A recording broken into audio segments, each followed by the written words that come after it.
Hello student, welcome back to Answers Review channel. So today we are going to do lesson number 6, The Boy Who Could Not Wait. So mean of the title is वो बच्चा जो इंतज़ार नहीं कर सका. तो basically ये story जो पेशेंस पे है कि किस तरह से रघु, वेंकी मामा और बाकी फैमिली मेम्बर कैसे रघु को टॉलरेट करते हैं. रघु एक छोटा सा नॉटी बॉय हैगा. ठीक है. सो स्टार्ट करते हैं क्वेश्चन से. ठीक है. So first question is, how would you describe Raghu's relationship with Venki Mama at the beginning of the story? How does it change throughout the narrative and why? So mean of the question is, जो रघु का जो relationship है वेंकी मामा के साथ वो कैसे change हुआ है थ्रू आउट द स्टोरी. मतलब कैसा है वो रघु और वेंकी मामा का रिलेशन कैसा है और कैसे पूरी स्टोरी में वो चेंज हो गया. यानी स्टार्टिंग में कैसा था और end of the story Raghu का रिलेशनशिप वेंकी मामा के साथ कैसा रहा है वो आपको इसमें बताना और साथ में रीज़न भी देना है कि ऐसा क्यों. अगर स्टार्टिंग में अच्छा है तो वो क्यों और लास्ट में बुरा है तो क्यों. You have to mention the reason. Okay. So answer is, at the beginning of the story, Raghu admires Venki Mama and thinks he is very cool and stylish. Later on, Raghu feels frustrated with Venki Mama for not taking him to the river. Meaning of the answer is, starting में story की starting में रघु को वेंकी मामा बहुत पसंद थे. क्यों? क्योंकि वो बहुत कूल थे और बहुत स्टाइलिश थे जो रघु को बहुत अच्छे लगने लगे. लेकिन बाद में रघु को बहुत फ्रस्ट्रेशन फील होने लगी वेंकी मामा से. और वो क्यों? क्योंकि वो उसको रिवर पे लेके नहीं गए क्योंकि उसको रिवर जाना था और वेंकी मामा ने मना कर दिया था. तो उसको बहुत फ्रस्ट्रेशन फील हो गई. बेसिकली यही होता है, जब बच्चे के मन की बात नहीं होती तो वो उस पर्सन को हेट करने ही लगता है. और जब तक बच्चे की मन की होती रहती तो वो बच्चा उस पर्सन को बहुत प्यार से बिहेव करता है. तो सेम गोज़ विद रघु की जब बताते गए कि वेंकी मामा अच्छे तो रघु बहुत अच्छा उनको बहुत अच्छा मानने लगा. बाद में जब रघु की बात पूरी नहीं हुई तो उसको वेंकी मामा अच्छे नहीं लगने लगे. ठीक है. So next question is, what is the role of the shower in the story? How does it symbolise different thing for Raghu and Venky mama? Again question with Raghu and Venky mama. So mean of the question is, जो shower लगाया था मामा ने वेंकी मामा ने उसका क्या role है story में और ये कैसे सिंबलाइज क्या दर्शाता है दिखाता है अलग अलग चीज़ें. रघु के लिए वो शावर क्या चीज़ है और वेंकी मामा के लिए वो शावर क्या चीज़ है, किस चीज़ का सिंबल है वो आपको इस आंसर इसके क्वेश्चन में बताना है. एज आंसर आपको बताना है कि वैसा क्या सिंबलाइज करता है shower. So answer is, the shower played an important role in the story. For Raghu, it symbolized excitement and curiosity. But for Venki Mama, it is a sign of his cleverness and modern idea. Main of the answer is, जो shower है उसने बहुत important role play करा है. उसने दो लोगों वेंकी मामा और रघु के बीच में डिफरेंट चीज़ें बता रही है. जो रघु है वो छोटा बच्चा है तो उसके लिए वो शावर बहुत एक्साइटमेंट और क्यूरियोसिटी का एक थिंग हैगी कि उसको लगता है कि अरे वाह शावर है, मुझे भी उसमें नहाना है, मज़ा आएगा. इसकी जो ड्रॉप्स हैं वो बिल्कुल रेन ड्रॉप्स की तरह लगेगी जब पानी उसमें से गिरेगा. ठीक है. बट फॉर वेंकी मामा के लिए एक वो क्लेवरनेस है, वो चतुराई है कि कैसे उस टाइम पे गाँव में शावर नहीं था. गाँव में शावर नहीं था, उन्होंने कैसे चीज़ों को अरेंज करके शावर बनाया. ठीक है. अपने दिमाग का अच्छा इस्तेमाल किया और ये मॉडर्न आइडिया का भी एक छोटा सा साइन हैगा कि हाँ कैसे उन्होंने अपने आइडियाज़ को चीज़ों को अरेंज करा, किस तरह से अपने दिमाग की बुद्धि को अच्छे से इस्तेमाल किया. तो ये वेंकी मामा के लिए तो बहुत अच्छा साइन है कि वो क्लेवर है, बहुत अच्छे समझदार व्यक्ति हैं.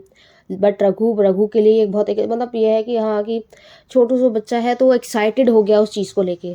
तो शावर ने बहुत इंपॉर्टेंट रोल प्ले करा है. दोनों रघु और वेंकी मामा दोनों की पर्सनैलिटी को उसमें छोटा सा डिस्क्रिप्शन मिलता है इस आंसर में. Okay. Let's go with third question. Discuss the theme of the patience in the story. How does Raghu's impatience contrast with Venki Mama's more laid back approach? So main of the question is, इस story का जो theme है वो है patience, इंतज़ार, धैर्य करना. ठीक है. कुछ भी चीज़ होने के लिए जो इंतज़ार होता है, पेशेंस होता है, उस ये स्टोरी का थीम हैगा। तो आपको ये बताना है कि रघु जो इम्पेशंस है वो किस प्रकार से वेंकी मामा के धैर्य से, पेशेंस से अलग, कैसे, दोनों में डिफरेंस क्या है, आपको ये बताना है। सो एज अ आंसर आप लिखेंगे the story show case the theme of patience. Raghu is very impatient while Venki Mama is calm and relaxed. This difference teaches Raghu that something one needs to be patient instead of rushing things.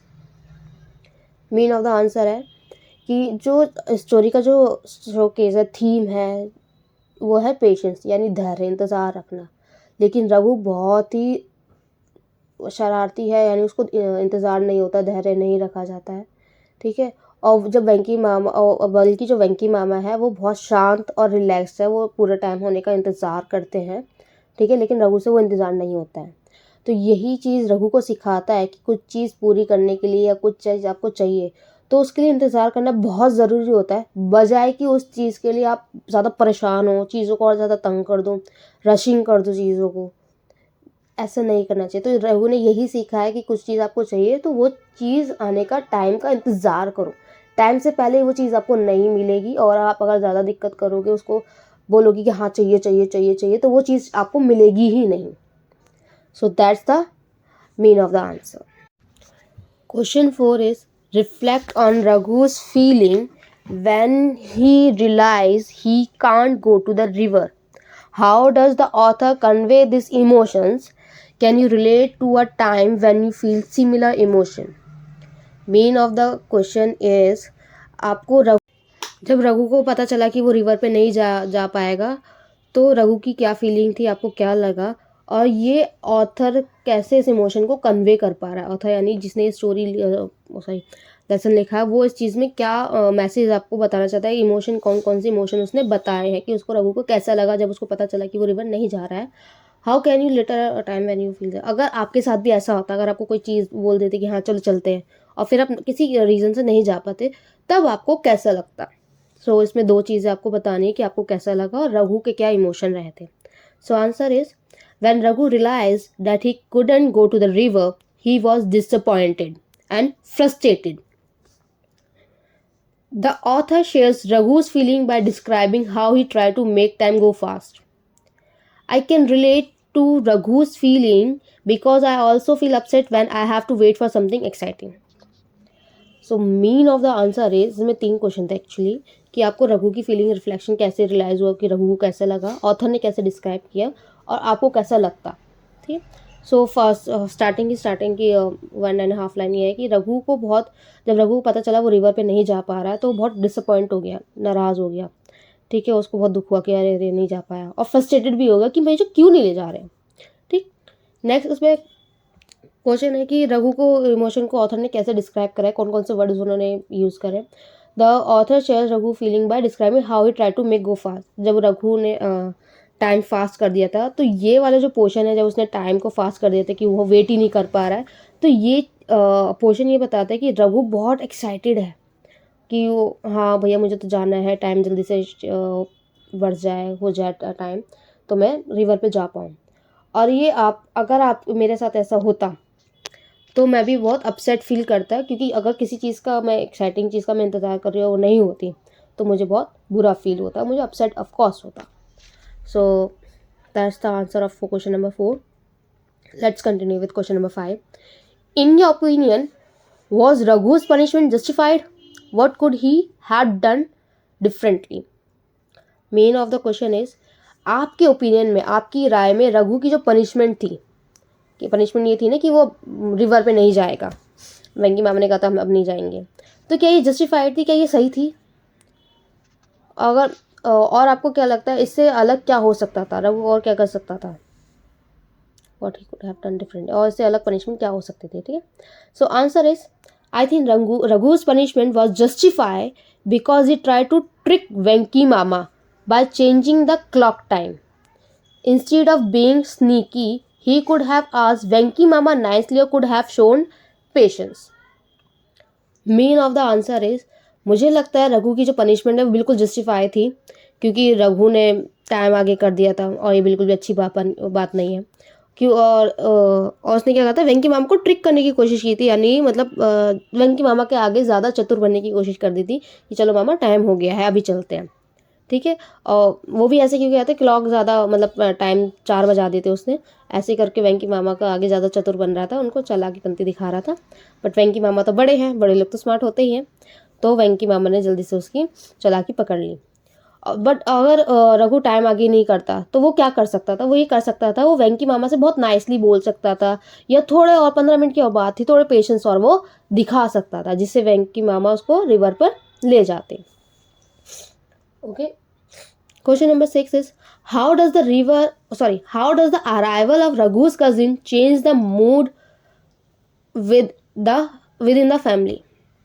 जो रघु के जो cousin आने वाले थे, वो आ गए थे, उन्होंने फैमिली का मूड कैसे चेंज कर दिया था?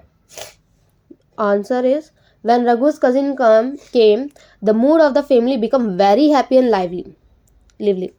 Raghu felt thrilled to take his cousin around and the house filled with joy. जब रघु के कजिन आ गए थे तो ऑफकोर्स टाइम पे रघु को ना डांट पड़ने ही वाली थी, लेकिन जैसे वो हॉर्न बजा तो अम्मा भी, उसकी जो नानी थी, वो भी बाहर को चली गई और रघु भी बहुत खुश हो गया था, ठीक है। रघु बहुत खुश हो गया था, फैमिली का मूड बहुत अच्छा हो गया था, और बहुत लाइक मतलब होता है ना, कजिन गैदरिंग हो जाती है तो सब बहुत खुश हो जाते हैं, बहुत खुश हो गए थे सब। और रघु को बहुत थ्रिल फील, मतलब बहुत ऐसा फील होता है, अरे वाह क्या चीज़ मिल गई मुझे, मेरे कजिन आ गए, अब तो मैं उनके साथ खेलूंगा, तो ऐसा रघु को फील हुआ। 7th question is, the story is set in a rural Indian context. How does the setting and cultural background influence the event and characters' behavior? ये जो स्टोरी है ये एक रूरल इंडियन पे बेस है, यानी जो गांव का एरिया होता है वहाँ पे एक्चुअल में ऐसी चीज़ें होती है, जब छुट्टी के टाइम पे पूरी फैमिली आती है, मिलती है, बात करते हैं, सब इंतज़ार करते हैं छुट्टी का। तो ये कैसे कल्चर बैकग्राउंड को इन्फ्लुएंस कर रहा है, बढ़ावा दे रहा है, बता रहा है, और कैरेक्टर का जो बिहेवियर है वो किस तरह से शो हुआ है। तो answer is, in this story the rural Indian setting and cultural background make the people in the village very special. The people are closely knit and they find joy in simple things like playing outside and eating homemade food. इस story में हमें पता चलता है कि जो culture background हैगा लोगों का गाँव में, वो बहुत ही ज़्यादा स्पेशल है, बहुत ज़्यादा ही अच्छा है, उनकी बॉन्डिंग बहुत अच्छी है, ठीक है। और जब एक दूसरे से जब लोग मिलते हैं तो उनको बहुत अच्छा लगता है, एक दूसरे का इंतज़ार करते हैं, और बहुत मतलब साथ में बैठ के बातें करके उनको बहुत अच्छा फील होता है, घर का खाना ही वो खाते हैं। So that's all for now. These are the question of the lesson, The Boy Who Couldn't Wait. Thank you.